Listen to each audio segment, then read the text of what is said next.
It was a morning that began like dozens before it. A thick haze still hung in the sky above Zaporisia, and the Ukrainian Su-27, confident in its mission, was on its way to combat duty. But on that day, it was already being awaited. Russian intelligence had calculated the route in advance, tracked the moment of takeoff, and transmitted the coordinates to the Air Defense Command Post. Everything was planned so that the pilot would not have the slightest chance. In the Zaporisia direction, Russian air defense forces were put on full combat alert. Radar stations tracked every object in the sky, and when the target entered the strike zone, the calculations were made. The launch of the missile was almost silent for those who were far away, but on the air it sounded like a cold sentence. A few seconds later, a bright flash erupted in the gray sky, and the fuselage of the fighter jet, which had been gliding through the clouds just a moment ago, turned into flaming debris. The fate of the pilot is still unknown, but both sides have confirmed that he was killed. This operation became a symbol of a new stage in the air war. In one day, Russian air defenses shot down not only this Su-27 but also 2 guided bombs, a shell from the American HIMARS multiple launch rocket system, and 457 drones that Ukraine was using to attack positions.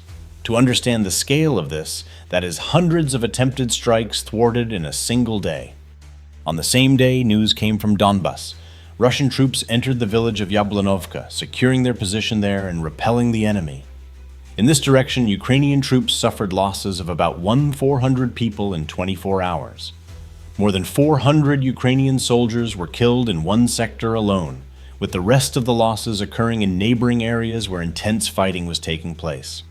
The Russian Ministry of Defense reported that since the start of the operation, 665 aircraft, 283 helicopters, more than 75,000 drones, 625 anti-aircraft missile systems, 24,504 tanks and other combat vehicles, more than 28,000 guns and mortars, and nearly 40,000 pieces of special equipment. These figures are not dry statistics, but an indicator of an exhausting war in which every clash can cost the lives of dozens of people. These events unfolded against the backdrop of a constant threat of new attacks and retaliatory strikes. A tense silence reigns on the front line, interrupted only by the sounds of artillery. Local residents are not confident that the next night will be peaceful. Many are evacuating, realizing that the front line is changing too quickly. Subscribe to our channel to stay up to date on what is happening in the conflict zone.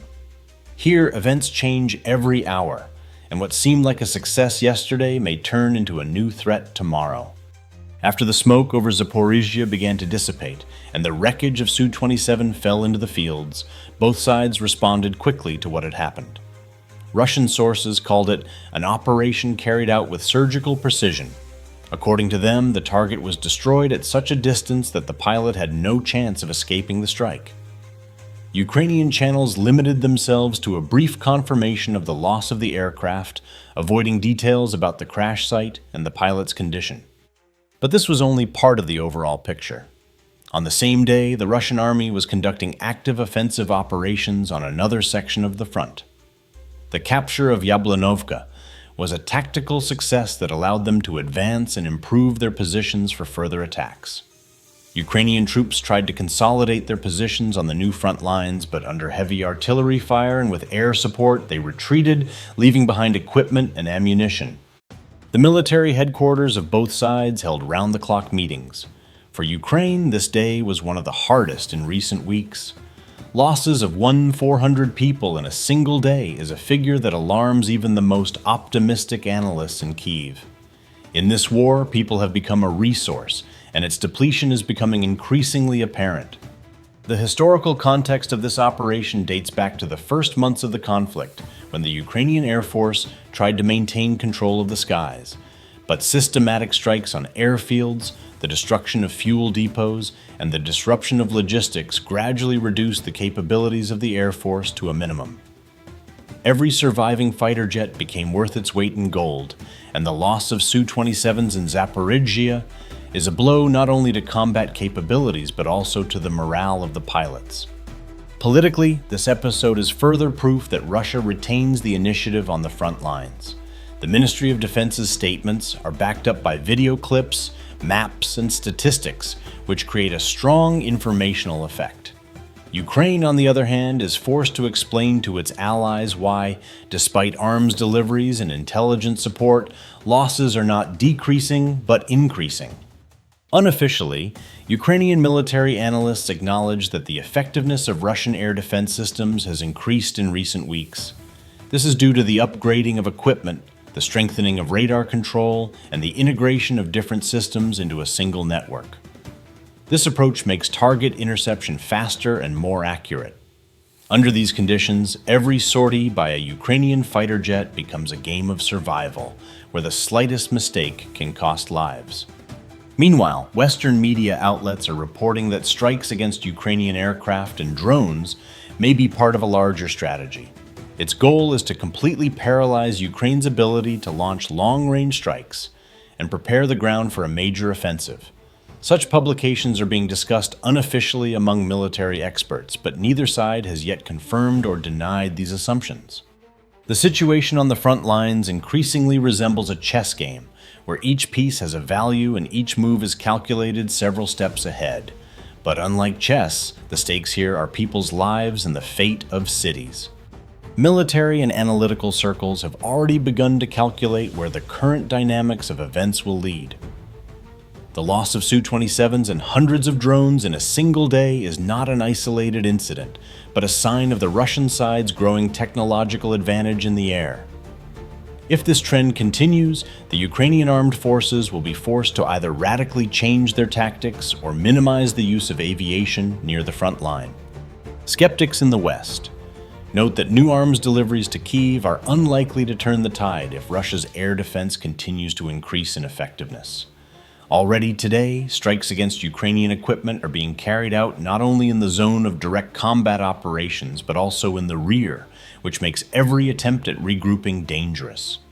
The destruction of drones on such a scale shows that even the latest Western-made models face problems in overcoming layered defenses. Strategically, the capture of Yablanovka could be the beginning of a chain of offensive operations in this direction. This settlement, albeit small, opens up the possibility of putting pressure on neighboring enemy positions and creates a springboard for deeper penetration into the defenses. If Russian troops manage to consolidate and expand their zone of control, this will lead to a change in the configuration of the front line and create a threat of encirclement for some Ukrainian army groups. The international reaction has been restrained so far. Representatives of several European countries have stated that they will continue to support Ukraine, but behind the scenes, questions are increasingly being asked about how effectively resources are being spent. The United States has officially expressed solidarity with Kyiv, but American analytical publications have already appeared in which the prospects for negotiations are assessed as a more realistic scenario than a protracted war. This creates double pressure on the Ukrainian leadership. On the one hand, there are military losses and the need to hold the front line. On the other, there is a political need to demonstrate to allies that resistance continues and is yielding results. But every new report of downed aircraft and lost territory complicates this task. There is another factor that could influence the course of events: psychology. Combat pilots, like drone operators, understand that the risks are growing and the opportunities for maneuver are shrinking. The loss of every experienced military personnel is not only a material loss, but also a reduction in combat capability that cannot be quickly replaced. If the situation does not change in the coming weeks, Ukraine can be expected to be forced to redeploy its forces, strengthening its air defense and trying to minimize air sorties. This in turn will give Russia more freedom in the use of its air assets and create conditions for preparing new strikes. When you put all the events of the last few days together, it becomes clear that the front is at a turning point. The downing of Su-27, hundreds of destroyed drones, thwarted strikes with precision weapons, and the capture of Yablanovka are all links in a chain that is strengthening Russia's position. In military terms, Russia's air defense is demonstrating its ability not only to repel attacks, but also to build a dense dome that is increasingly difficult to penetrate, even for modern Western-made systems. This makes Ukrainian aviation increasingly vulnerable and drone operations unpredictable. If this trend continues, one side will dominate the air, and this will inevitably affect ground operations. For Ukraine, current events mean that quick decisions are needed. Losses in manpower, which are measured in thousands of people in a matter of days, are undermining the ability to hold the line. And if new strategic opportunities do not emerge in the near future, the front lines may begin to shift in a direction that is not favorable to Kyiv. At the political level, this situation is intensifying discussions about the possibility of negotiations. Even among Western allies, there is a growing understanding that resources are not infinite, and that a protracted war requires ever-increasing costs. Some analysts say outright that the current dynamics of events could push all sides toward a new round of diplomatic contacts, possibly in the coming months. But until negotiations begin, the front line continues to operate according to its own rules. Every day here begins with reconnaissance and ends with combat reports. Every aircraft sortie or drone launch carries a risk that is increasingly difficult to justify, and every small tactical success can have strategic consequences. The ending of this story has not yet been written. Perhaps escalation and new strikes await us, or perhaps an attempt at a diplomatic breakthrough. But it is already clear that time is on the side of those who know how to use it to strengthen their positions, and in the current circumstances, this factor may prove decisive. Subscribe to our channel to stay up to date with the latest news and analysis. Here, we tell you what is really happening without embellishment or speculation, and keep you informed of how the war is changing day by day.